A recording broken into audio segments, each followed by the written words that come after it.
What's up guys, welcome back to In The Den. Today we're going to be reviewing the EVERSTRONG Landmine attachment that I got on Amazon. I've been using it now for about 2 years, so there's a couple of things I liked and some things I would like to consider before buying it again if I were to buy it. And hopefully by the end of this video, I can help you decide if it's for you or not.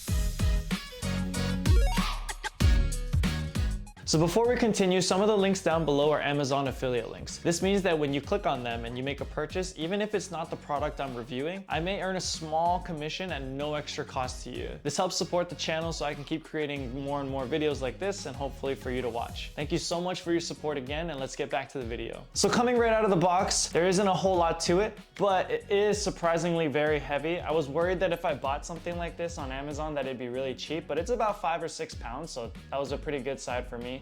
Inside the box, there's about a little card that asks you to leave them a nice review for them if you like their product or not. And then obviously the hinge itself.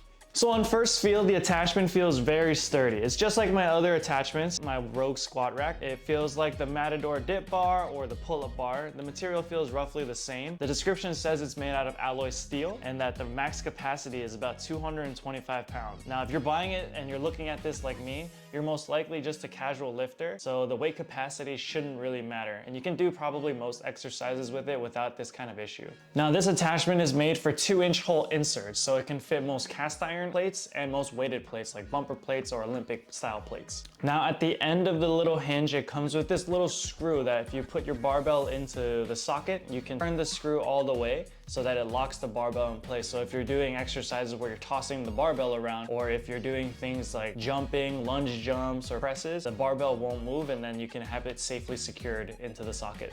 So going into some things that I liked about it, I really enjoyed the fact that it's so smooth and stable. I was a little worried that because it came from a random company that the hinge wouldn't be smooth or there'd be a lot of shearing, it'd be really noisy, but I'm happy to say that it doesn't do that. And honestly, it feels really good when I'm working out. I can lean against it, I can push it, I can toss it left and right, and there's no movement in it even when I'm using the 45-pound plate as the anchor. I can physically shift it if I wanted to. I've tried it where I screw it into the lock into the barbell and to keep it locked in place, then yeah, I can move it around a little bit, but I'm not doing anything where I'm pushing forwards and back, so for the most part, it feels pretty good. So when I had gym membership, I would use the barbell in a corner of a wall because that's how it was set up, or I would use a DIY. I would cut the slit into the tennis ball and then I'd put it at the end and try to do my landmine presses like that, but I'll be very restricted to a corner of the wall. And at the gym, if I didn't have that space because someone was using it, then I can't do my landmine presses. In my home gym, in my garage, I don't have a perfectly square garage and I don't have that much space. So something like this was great because then now I can use a 45-pound plate right in the middle. I can put it anywhere I want and I can start doing my landmine press or any kind of exercises that I wanted to do using the landmine hinge. And the last thing that probably matters more to me than other people is, since I have a garage gym, I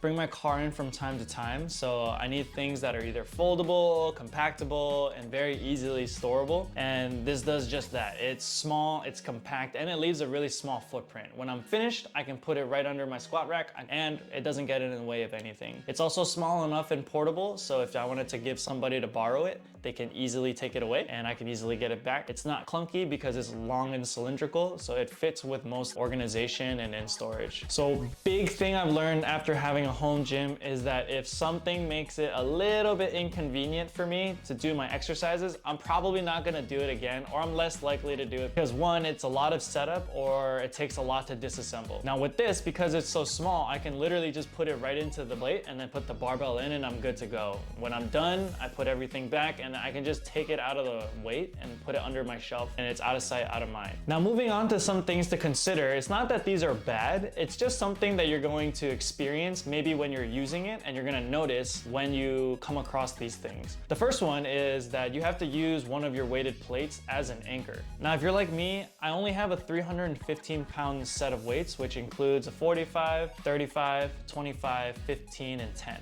If I want to do landmine with bench press, I lose the 45-pound plates and then I have to go somewhere else to just add more, like maybe a 35 and then a 10, but then you run into the same problem where you have to keep using multiple weighted plates, which makes it a little inconvenient, but it's just something to notice or to take into account when you're making your workout routine. Now, the second thing is that most people have cast iron plates, which means when they use this product, it might slide around a little bit depending on the flooring you're using. And if it does slide, then that means that the weighted plate is gonna scuff a little bit. Now, if you keep it in the garage, it might lead to some rusting, but if this isn't something you have to worry about, then you don't have to worry about this at all.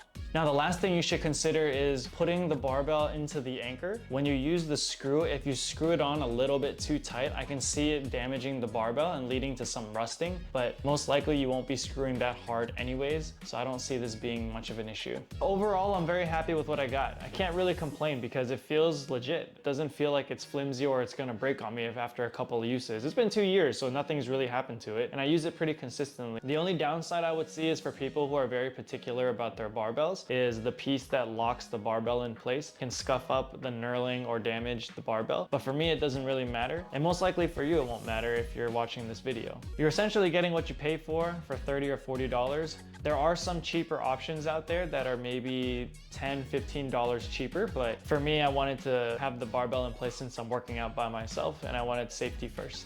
If you guys like this video and want to be a part of my journey, go ahead and subscribe to the channel for more reviews and more wholesome content. Hope to see you guys in the next video and have a great rest of your day.